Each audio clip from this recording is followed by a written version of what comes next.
Ya, konflik kemanusiaan masih terus berlangsung antara Hamas dengan Israel, terutama di jalur Gaza. Suara tangis manusia yang merupakan korban konflik seakan tidak didengar. Hingga kapan perang akan terus terjadi? Kita akan bahas lebih dalam pemirsa. Malam ini melalui sambungan Zoom kami sudah terhubung bersama dengan pengamat hubungan internasional Tengku Reza Shah, dan kami juga masih mencoba untuk menghubungi rekan kami, narasumber kami yang berada di Gaza saat ini, tapi saya sapa terlebih dahulu Pak Reza, selamat malam. Selamat malam, salam dari Unpad di Bandung. Baik, Pak Reza, terima kasih sebelumnya atas kehadirannya, tapi saya juga akan minta perspektif Bapak terkait dengan eskalasi situasi militer antara Hamas dengan Israel yang memang kolateral kolateral damage-nya ini tentu saja terjadi atas warga sipil. Ada ribuan yang jatuh dan bahkan anak-anak juga menjadi korban. Tepat sekali. Mungkin kita bisa mengatakan kepada pihak-pihak yang berperang ya, agar benar-benar membatasi serangan tersebut sehingga tidak menargetkan fasilitas umum, fasilitas sosial dan masyarakat sipil kan. Tapi yang namanya peluru kendali kan tidak bisa milih sasaran. Yang namanya peluru itu tidak bisa memilah-milah. Dan yang namanya prajurit pun seringkali berpikir saya yang mati atau dia yang mati begitu. Dan saya pikir yang akan terjadi adalah Israel sudah menyiapkan 150.000 pasukan cadangan dan 100.000 pasukan reguler untuk segera masuk ke wilayah Gaza. Dan ini bisa berlangsung kapanpun. Apalagi sejak 2 hari terakhir Israel sudah meminta penduduk sipil untuk segera meninggalkan lokasi. Jadi yang saya melihat adalah suatu perang darat yang sangat tidak seimbang. Normalnya penyerang itu rasionya dengan yang diserang adalah 2:1.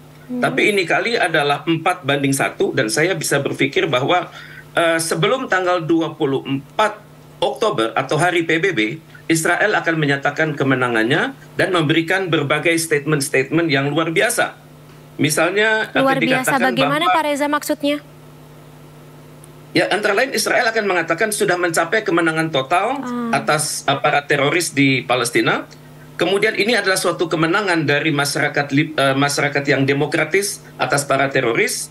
Kemudian Israel akan mengatakan bahwa dunia sekarang sudah bebas dari terorisme, dan selanjutnya dinyatakan bahwa terorisme sudah tidak ada lagi di bumi, di tanah yang sedang dikuasai oleh Palestina.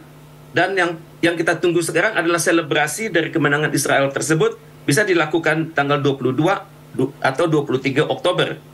Kemudian pada tanggal 24 Oktober, di mana peringatan hari ulang tahun PBB, Israel akan mengatakan dunia sudah terbebas dari terorisme. Jadi saya antisipasi hal ini yang akan dilakukan oleh Israel, karena bagaimanapun wilayah Palestina sudah sepenuhnya dikuasai secara teori oleh Israel. Baik, walaupun yang menjadi korban, ya kalau misalnya Israel mengatakan yang menjadi lawannya adalah Hamas yang dilabeli sebagai teroris, itu nanti akan kita bahas lebih lanjut ya terkait dengan label yang pantas disematkan untuk Hamas dan juga bagaimana status mereka di mata dunia internasional, Pak Reza. Tapi kita lihat di sini dari data yang dilansir dari berbagai sumber, jumlah korban yang jatuh ini justru lebih banyak dari warga sipil, baik warga Palestina maupun ya ada beberapa data yang juga menyebutkan warga Israel pun juga turut menjadi korban dari konflik militer ini. Lagi-lagi tapi warga sipil instead of mereka yang memang seorang kombatan atau pihak kombatan yang ya berkonflik secara militer antara satu dengan yang lainnya. Betul. Namun kita jangan lupa bahwa konflik ini adalah konflik yang sudah berlangsung 70 tahun. Jadi kalau media massa internasional menghitung para korban yang ada minggu ini, monggo para media massa internasional, kantor-kantor berita internasional menghitung korban yang sudah berlangsung sejak 70 tahun terakhir, 75 tahun terakhir, sejak Israel memerdekakan dirinya. Mari kita hitung sama-sama dan kita akan melihat suatu jumlah yang sangat fantastis, di mana jumlah kematian di kalangan masyarakat Palestina itu jauh lebih besar daripada yang terjadi di masyarakat Israel. Saya tidak bermaksud memilah-milah antara sipil maupun militer, tapi kalau kita berpikir jujur sajalah, Jujur Ya, saja lah, logikanya dunia begitu sudah ya, tidak Pak Reza. bersikap tidak adil saat ini, selama ini. Ya, maka kita juga mempertanyakan headline atau klaim yang nantinya akan, ya, seperti Pak Reza katakan, klaim yang nantinya akan disampaikan oleh pihak Israel, Perdana Menteri Israel, apakah stands well dengan kondisi yang terjadi di lapangan saat ini. Nah, bicara mengenai kondisi yang terjadi di lapangan saat ini, Pak Reza, kita sudah sudah bergabung pula narasumber dalam Sindo Prime malam hari ini, aktivis kemanusiaan Muhammad Hussein yang bertugas di Gaza. Mas Hussein, selamat malam waktu Indonesia. Selamat sore waktu Gaza, Palestina. Selamat sore waktu Gaza. Mas Hussein, saat ini lokasinya berada di mana? Saya berada di Khan Yunis, jalur Gaza bagian selatan. Oke, kondisi atau situasinya saat ini seperti apa? Ya, genosida masih terus berlangsung. Ya, beberapa menit sekali kita mendengar suara bombardir dari misil-misil jet tempur yang dilancarkan oleh tentara Israel ke rumah warga-warga sipil.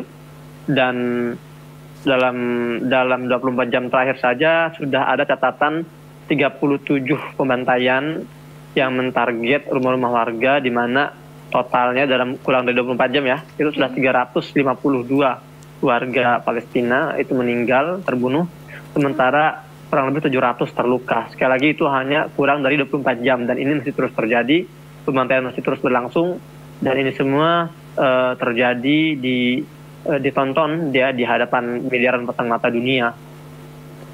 352 dalam 24 jam terakhir, Mas Hussein, bisa dijelaskan penyebabnya apa?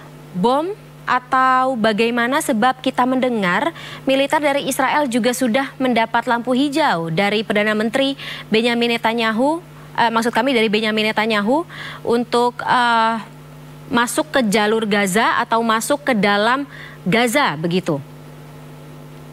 Iya, korban yang terbunuh sejauh ini mayoritas adalah korban yang terkena bom dan serpihan bom. Jadi Angkatan Udara Israel ini menggunakan misil khusus yang mana ketika bom itu jatuh, dan itu beratnya bisa sampai 1 ton ya, satu bom itu ketika jatuh meledak, serpihannya itu memang didesain untuk terpencar menjadi kepingan-kepingan tajam untuk menghasilkan jumlah korban yang lebih maksimal. Itu memang sebetulnya senjata yang terlarang, nggak boleh digunakan oleh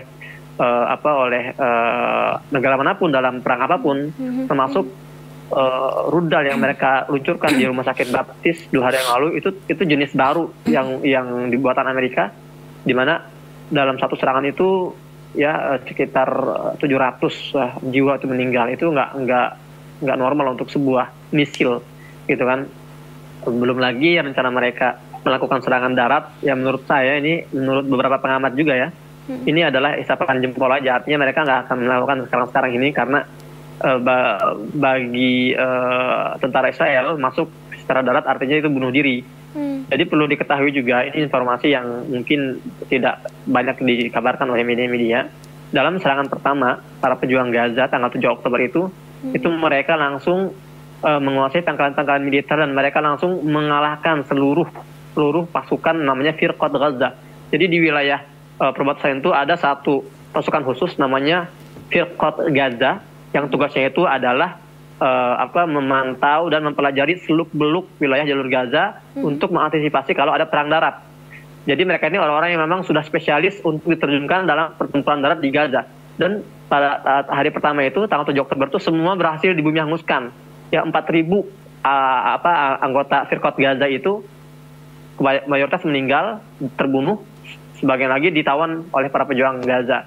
Dan ini juga saya juga ingin sedikit memberikan tambahan tentang korban-korban di kedua belah pihak. Sejauh ini korban yang jatuh di pihak Palestina ini adalah warga sipil. 80% itu adalah wanita, anak-anak. 2 hari yang terputus ya. Iya, Mas Hussein masih aman kok suaranya? Masih ya. 2 hari yang lalu, ini beberapa ratus meter dari tempat saya tinggal ada sekitar 5 gedung, dan satu gedung itu ada sekitar 6 sampai 8 flat itu dihantam oleh 3 roket Israel, dan saya langsung turun ke lokasi beberapa jam setelahnya. Itu saya abadikan di vlog saya di YouTube, dan saya melihat sendiri bagaimana 15 jenazah korban itu dievakuasi, dan 9 lainnya itu masih berusaha dievakuasi. Jadi ada sekitar 22 korban hari itu, korban meninggal, dan semuanya adalah wanita dan anak-anak. Nggak ada satupun dari kalangan pria. Dan jadi dari sini kita bisa melihat memang target mereka itu adalah sipil. Kenapa? Karena mereka itu depresi, tidak bisa mentarget para pejuang. Kalau memang mereka benar-benar berani masuk melalui jalur darat seperti yang mereka keluarkan selama ini, itu mereka tidak akan mampu untuk saat ini. Kenapa? Karena di wilayah pemukiman ilegal Yahudi pun tuh masih ada puluhan para pejuang Palestina yang masih menguasai wilayah-wilayah jajahan Israel, dan sampai sekarang belum berhasil ditundukkan. Masih terjadi baku tembak sangat intens dari jarak 0 ya di wilayah mereka. Jadi bagaimana mereka mau mulai masuk ke Gaza, sementara masih banyak pasukan-pasukan para pejuang Gaza yang masih belum bisa dinetralisir di wilayah mereka, seperti itu.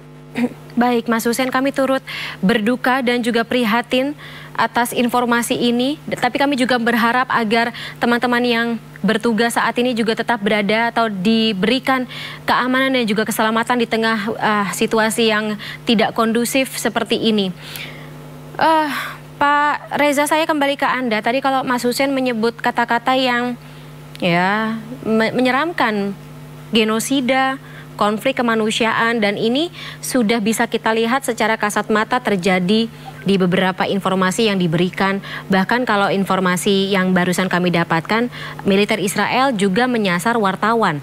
Kemarin mengebom rumah sakit yang notabene adalah lokasi-lokasi yang dalam konvensi Jenewa dilarang untuk dijadikan target militer atau target penembakan oleh pihak-pihak yang sedang berkonflik dalam militer.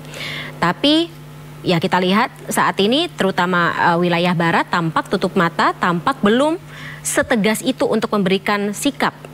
Tanggapan Anda? Ya memang harus saya akui kan bahwa sikap negara-negara barat itu adalah inkonsisten dengan nilai-nilai yang ada di dalam PBB. Dapat dikatakan ya, maaf, saya katakan munafik begitu. Okay. Mereka tahu persis apa yang terjadi di lapangan, tapi mereka tidak menyiapkan mekanisme PBB untuk menyelesaikan soal itu. Misalnya, kalau Israel sudah menyasar para wartawan, itu artinya tentara Israel itu sudah panik. Ini persis seperti yang Napoleon katakan 200 tahunan silam, mengatakan saya bisa menghandle sekian ribu pasukan, tapi saya takut dengan pena. Artinya adalah wartawan itu bisa menulis banyak hal yang bisa menciptakan opini baru di tingkat dunia.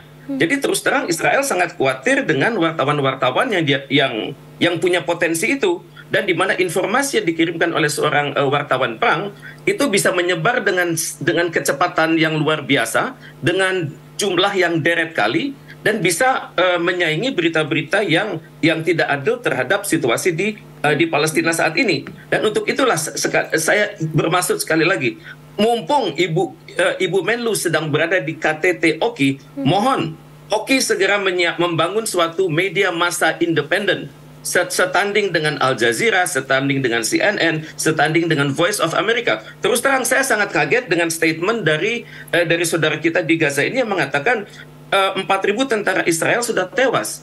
Kalau berita ini benar-benar menyebar ke dunia, ini bisa membangkitkan moral negara-negara di sekitar Israel bahwa Israel itu ternyata tidak sesuper yang mereka dengung-dengungkan saat ini. Dan tentunya berita semacam ini kan langka. Terima kasih pada saudara kami dari Gaza yang menyampaikan berita yang luar biasa ini. Dan tentunya berita semacam ini akan benar-benar dicerna oleh pihak-pihak yang berkepentingan agar perang ini segera selesai. Okay. Dan seperti kita lihat sudah kelihatan bahwa ternyata untuk suatu perang darat, tentara Palestina, prajurit-prajurit Hamas ini memiliki semangat juang yang fantastis. Tapi semangat juang fantastis ini kan akan menyusut karena logistik mereka sangat terbatas. Kemudian semangat juang mereka juga sangat ditentukan oleh perubahan cuaca, kemudian sangat ditentukan juga oleh ketersediaan logistik. Dan dalam kondisi yang serba membingungkan ini, maka Israel akan segera melakukan serangan darat, dan tank-tank Israel itu standarnya adalah standar NATO, dan mereka akan dengan cepatnya menguasai wilayah Palestina yang selama ini jutaan pemukim-pemukim itu bertinggal. Tapi Pak Reza, singkat saja, soliditas dari negara-negara di Arab sendiri seperti apa memandang konflik antara Israel dengan Hamas ini? Negara-negara Arab itu kan terpecah.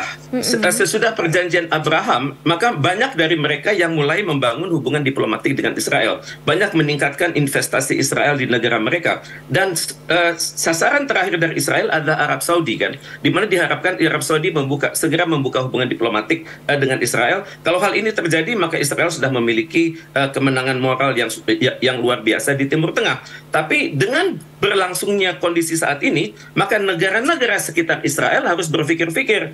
Maka tidak mustahil mereka akan menjaga wilayah masing-masing agar tidak menjadi sasaran Israel selanjutnya. Mengapa? Karena jutaan penduduk Palestina sudah menerobos masuk ke wilayah sekitar Israel tersebut. Mesir misalnya, Yordania, Lebanon. Jadi untuk itu ya tentunya kita tunggu bagaimana statement akhir di Israel. Kemungkinan besar dia akan mengatakan para pejuang Hamas sudah kami binasakan. Tidak ada lagi penduduk Palestina. Mereka sudah mengungsi ke wilayah-wilayah pinggiran Israel. Dan kalaupun ada serangan atas kami, maka serangan itu adalah serangan dilakukan oleh para teroris yang menggunakan kesempatan untuk bermukim sementara di wilayah-wilayah sekitar Israel. Dan ini akan berdampak selanjutnya. Akan terjadi krisis perbatasan yang baru antara Israel dengan tetangganya. Dan untuk itu tidak mustahil kemenangan moral ini akan dilanjutkan dengan preemptive strike dari Israel ke negara sekelilingnya. Dan untuk itu saya yakin negara-negara sekitar Israel akan meningkatkan hubungan mereka satu sama lain karena mereka berada pada posisi dilematis. Di satu sisi, datangnya pengungsi dalam jumlah yang fantastis tersebut akan sangat berpengaruh terhadap stabilitas dalam negeri. Itu pertama. Dan yang kedua, pemerintah akan berhadapan dengan tekanan dari masyarakat untuk berlaku lebih daripada sekedar memberikan bantuan kebutuhan fisik minimal atas para pengungsi tersebut. Dan dalam kondisi seperti itu, saya khawatir negara-negara sekitar Israel akan serba salah. Dan dalam kondisi seperti itu, preemptive strike dari Israel mungkin saja terjadi untuk istilahnya membersihkan batas-batas pinggirannya dari kekuatan-kekuatan yang anti Israel. Dan ini adalah cara berpikir Israel yang kita ketahui sama-sama. Oke, baik. Situasi yang cukup rumit ya, tidak hanya di lokasi tempat terjadinya konflik militer, tetapi juga di tengah negara-negara yang juga terlibat dalam hubungan bilateral atau hubungan internasional satu sama lain begitu dalam skala global. Saya kembali ke Mas Hussein, mungkin sekaligus ingin konfirmasi bicara mengenai soliditas tadi dari negara-negara Arab dan juga Indonesia. Apakah sudah masuk bantuan-bantuan atau bagaimana kesulitan akses masuknya bantuan-bantuan tersebut ke jalur Gaza, ke tempat teman-teman, rumah sakit dan juga rumah-rumah warga sipil, Mas Hussein? Iya, baik. Jadi seperti ini saya jelaskan dulu ya. Di Gaza ini ada 3 perbatasan yang biasa digunakan. Pertama ya di wilayah utara namanya perbatasan Erez. Ini perbatasan yang hanya dilalui oleh para diplomat atau utusan PBB ke Gaza, dan dia itu membatasi antara Gaza ke tepi barat melalui wilayah jajahan Israel. Kemudian ada perbatasan di selatan yang namanya perbatasan Karim Abu Salim. Ini perbatasan untuk memasukkan barang-barang komersil, komoditas-komoditas dan logistik. Itu antara Gaza dengan Mesir. Dan yang terakhir ada namanya Ma'bar Rafah. Border Rafah juga ini border antara Gaza dengan Mesir, tapi ini khusus perlintasan sipil. Dan kadang juga ini digunakan untuk perlintasan logistik. Seperti yang sekarang sedang terjadi, ada ratusan kontainer yang sedang mengantri untuk masuk ke Gaza, ya, ratusan truk bantuan dari Mesir dan beberapa negara lainnya. Tapi ini belum bisa masuk karena belum ada kesepakatan ya antara pihak Mesir dan pihak Israel, pihak Amerika dalam hal ini untuk memasukkan bantuan-bantuan ini. Nah, meskipun ada wacana hari ini akan dibuka untuk memasukkan 20 truk, sekali lagi 20 truk ya. Memang kalau kita orang-orang awam mendengarnya, ya ini bagus nih 20 truk bisa masuk. Padahal itu jauh sekali dari yang dibutuhkan. Dalam kondisi normal, dalam kondisi blokade biasa, Gaza ini setiap hari itu masuk 500 truk bantuan atau 500 truk logistik dan makanan, medis, pakaian. Dan 500 truk itu jauh dari itu karena itu kebijakan blokade Israel. Nah bayangkan kali ini baru mau masuk cuma 20 truk doang. 20 truk ini jauh lebih jauh lagi dari kebutuhan. Jadi saya berharap masyarakat dunia jangan terlalu euforia mendengar adanya 20 truk yang masuk ke Gaza. Ini permainan Amerika untuk sebetulnya membunuh warga Gaza pelan-pelan. Yang harusnya Gaza ini itu membutuhkan 1000 truk per hari, ini cuma 20 truk yang mau dimasukin. Nah, dan ini benar-benar akan sangat jauh dari memenuhi kebutuhan para pengungsi yang sedang mengungsi di sekolah-sekolah PBB atau warga-warga yang memang mereka membutuhkan, terutama untuk rumah sakit ini. Bahan bakar sudah sangat terbatas, ya.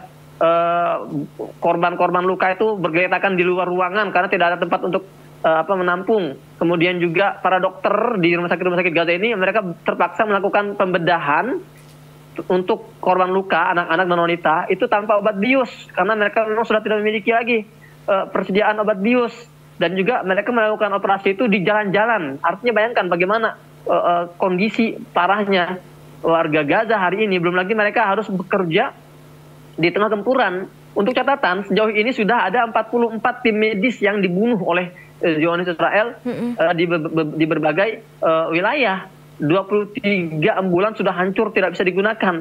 Dan tadi dikatakan juga wartawan sudah 13 wartawan itu terbunuh. Memang betul yang dikatakan oleh Pak Dokter tadi ya.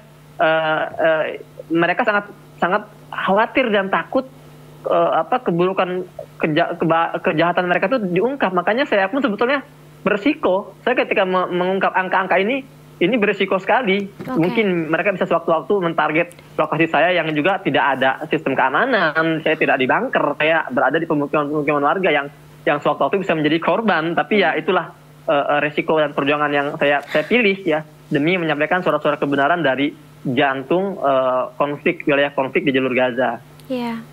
Dan kita atau doa kami dari Indonesia untuk Mas Hussein dan juga kawan-kawan yang masih bertugas di sana, masih berjuang di sana.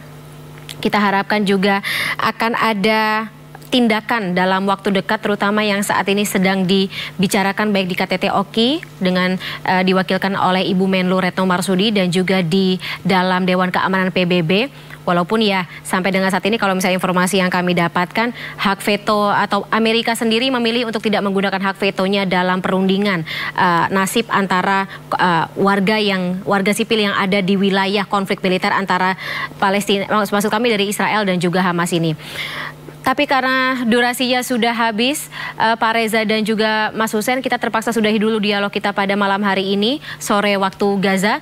Sehat-sehat selalu Mas Hussein, aman dan juga selamat semuanya teman-teman yang ada di sana, warga negara Indonesia yang juga berada di sana. Pak Reza juga sehat-sehat, kita ketemu lagi lain kesempatan ya. Selamat malam, sampai jumpa. Sampai jumpa.